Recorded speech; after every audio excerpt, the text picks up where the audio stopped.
তরিকত মানে কি বললাম? আত-তরিক, রাস্তা। কোন রাস্তা? যে রাস্তায় চললে জান্নাত পাওয়া যায়। সুবহানাল্লাহ। যে রাস্তায় চললে কি পাওয়া যায়? জান্নাত পাওয়া যায়। আমার ভাইরা, তরিকত মানে রাস্তা। কোন রাস্তা?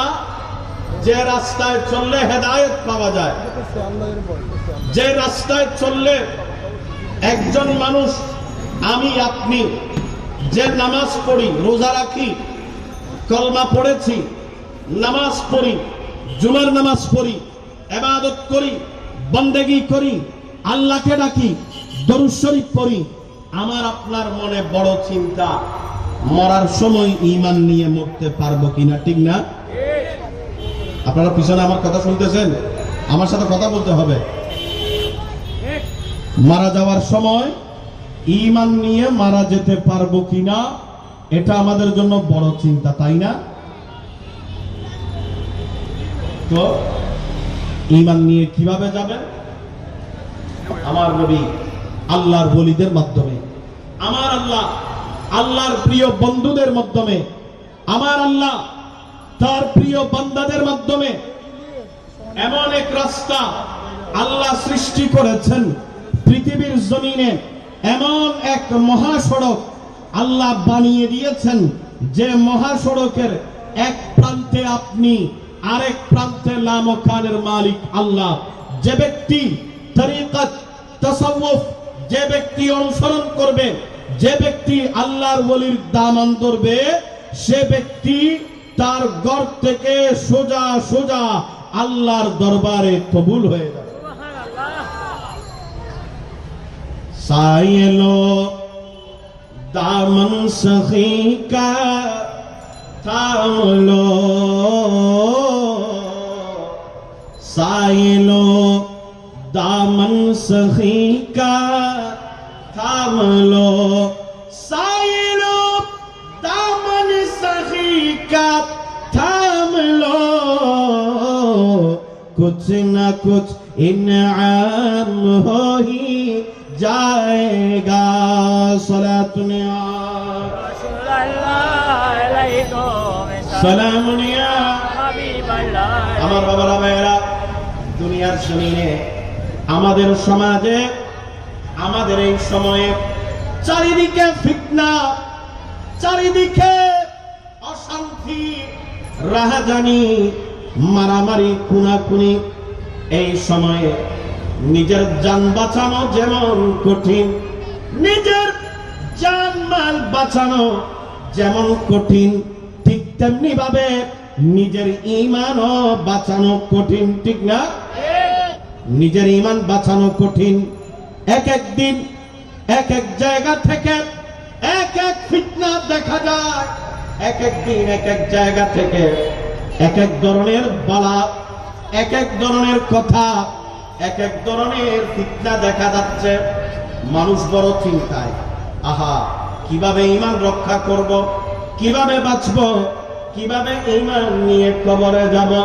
আমার আল্লাহ কোরআনুল কারীমে ইরশাদ করছেন, সূরা তওবার ৭১ নম্বর আয়াত, বিসমিল্লাহির রহমানির রহিম, ওয়াল মুমিনুনা ওয়াল মুমিনাত বা'দুহুম আউলিয়াউ বা'দিন ইয়া'মুরুনা বিল মা'রুফি ওয়া ইয়ানহাউনা আনিল মুনকার। রব্বুল আলামিন বলেন, ও দুনিয়ার মানুষ, এমন একটা সময় আসবে, এমন একটা পরিস্থিতি পৃথিবীর জমিনে সৃষ্টি হবে।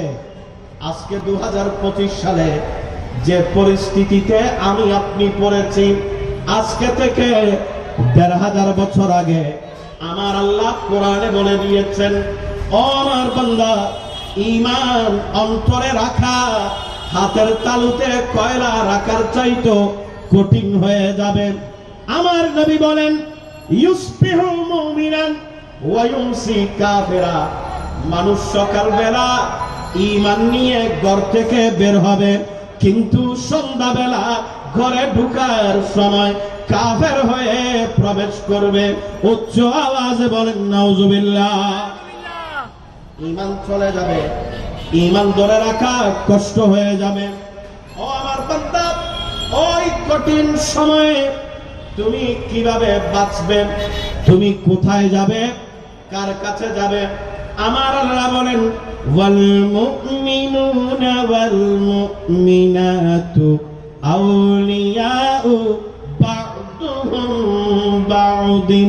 ও আমার বান্দারা, ও দুনিয়ার মানুষরা, ও আমার নবীর প্রেমিকরা, ঈমান যদি মজবুত ভাবে অন্তরের মধ্যে ধরে রাখতে চাও, একজন ঈমানদার আরেকজন ঈমানদারের কাছে চলে যাও। ও দুনিয়ার মানুষ, একজন ঈমানদার, তুমি নামাজি, যে তোমার চাইতে বেশি নামাজি, তার কাছে চলে যাও। যে রোজাদার, তোমার চাইতে যে বেশি রোজাদার, তার কাছে চলে যাও। ও দুনিয়ার মানুষ, তুমি ভালো মানুষ, তোমার কাছ থেকে যে বেশি ভালো, তার কাছে চলে যাও। ও আমার বান্দা, যারা আমার নৈকট্যভাজন বান্দা, যারা আমি আল্লাহকে রাজি করে ফেলেছে, তাদের কাছে চলে যাও, তাদের দুয়ারে চলে যাও। আল্লাহ তাদেরকে কিভাবে চিনব? তাদেরকে চিনার আলামত কি? ইয়ামুরুনা বিল মারুফি ওয়া ইয়ানহাউনা আনিল মুনকার। ও দুনিয়ার মানুষ, কাদেরিয়া তরিকার পীর, কাদেরিয়া তরিকার রাহনুমা, কাদেরিয়া তরিকার রাহবার হুজুর গৌসে পাক আব্দুল কাদের জিলানী, সবাই বলি রাদিয়াল্লাহু তাআলা আনহু, কাদেরিয়া তরিকার ইমাম গৌসে পাক এমন এক আল্লাহর ওলি, যিনি নিজেও নামাজি, মুরিদ যারা বেনামাজি তাদেরকেও নামাজি বানিয়ে দেয়। আর কি জোরে বলবেন না সুবহানাল্লাহ?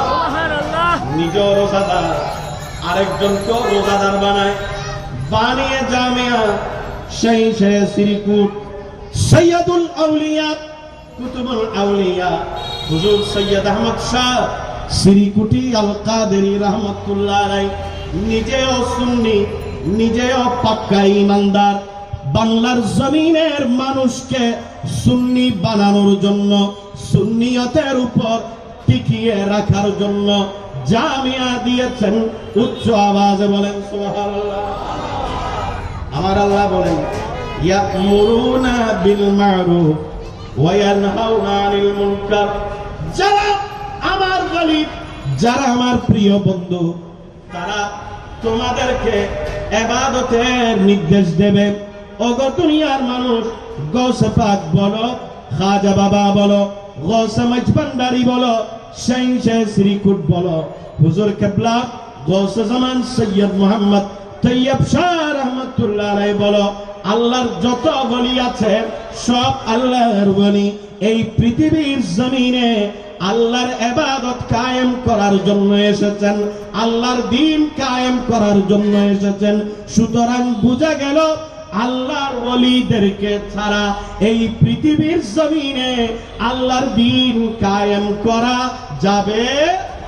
বলেন না যাবে? শাহজালালের মাজারে, শাহপরানের মাজারে, গৌসুল আজম মজভান্ডারির মাজারে হামলা করে গৌসুল আজম মজভান্ডারিকে গালি দিয়ে, জামিয়াকে গালি দিয়ে, জামিয়ার নামে উল্টা সিধা কথা বলে, আর যা কিছু করা হোক না কেন, এই জমিনে দ্বীন কায়েম করা যাবে?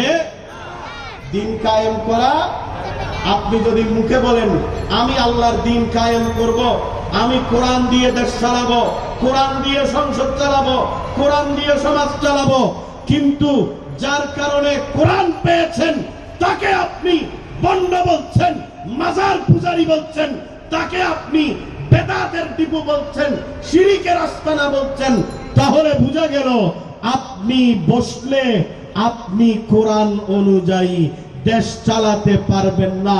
সেটা আপনি ধোঁকা দেওয়ার জন্য, মুসলমানদেরকে ধোঁকা দেওয়ার জন্য আপনি কোরআনের নাম ব্যবহার করছেন, ঠিক কিনা? মানুষ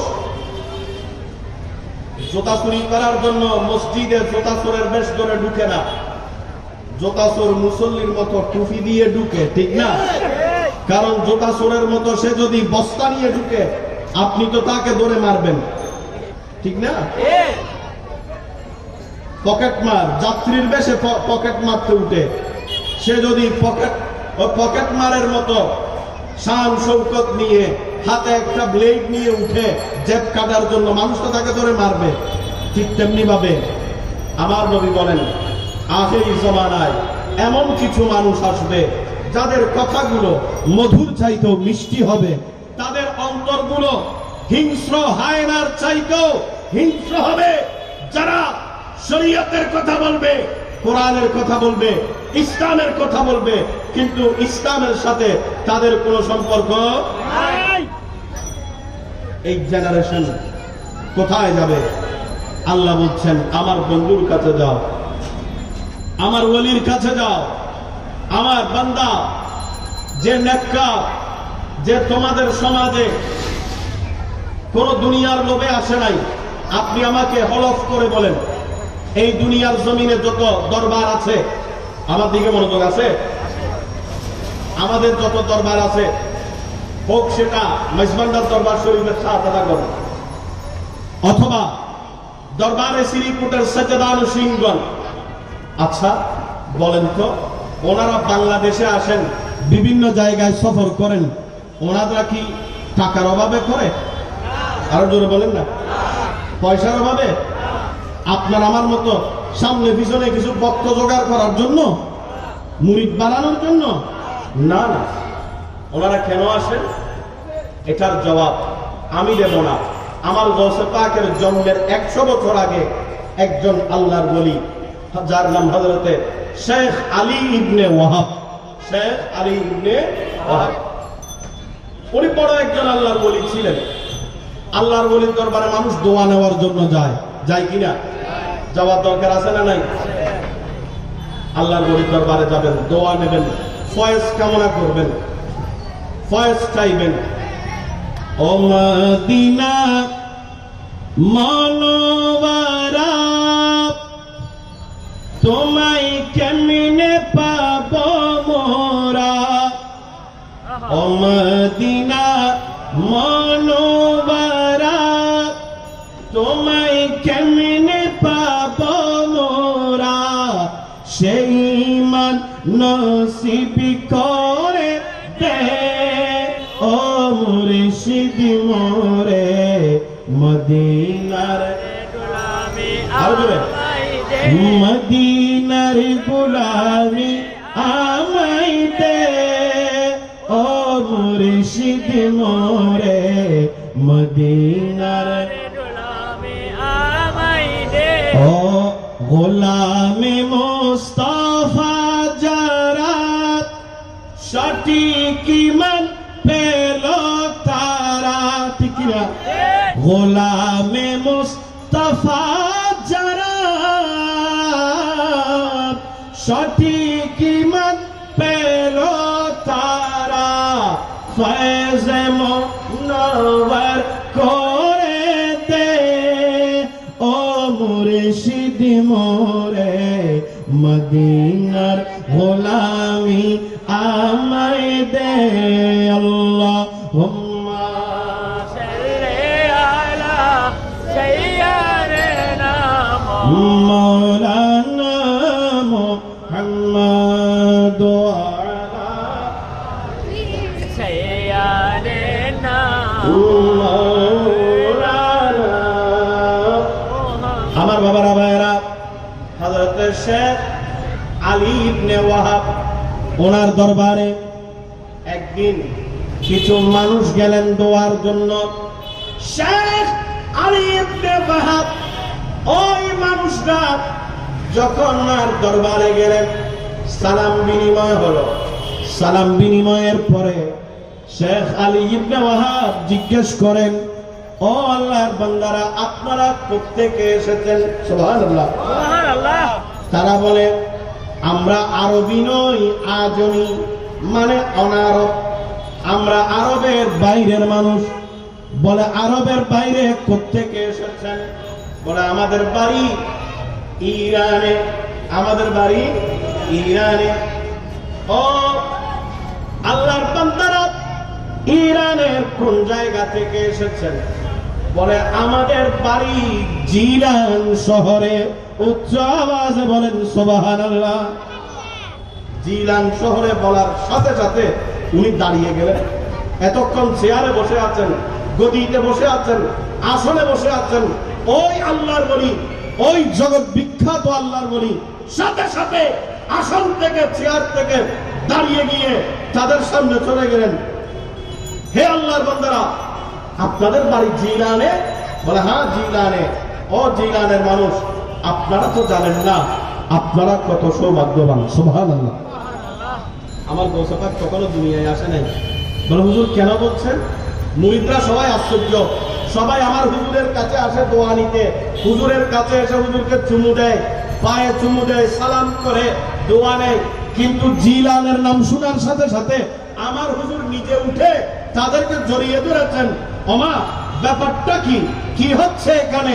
হুজুর হযরতে শেখ আলী ইবনে ওয়াহাব বলেন, আজকে থেকে 100 বছর পরে ওই জিলান শহরে এমন এক সন্তান জন্মগ্রহণ করবে যে হবে হাসানি, যে হবে হুসাইনি, যে হবে আওলাদ রাসূল নজিবুত তারফাইন, যে ব্যক্তির বাবাও আওলাদ রাসূল, মাও আওলাদ রাসূল, যে ব্যক্তি বাবার দিক থেকে হাসানি, মায়ের দিক থেকে হুসাইনি, যে ব্যক্তি জন্মগ্রহণ করবে এমন এক সন্তান যার নাম হবে আব্দুল কাদের। আল্লাহ ওই আব্দুল কাদেরের মাধ্যমে মানুষের মরা কলবকে জিন্দা করে দেবে।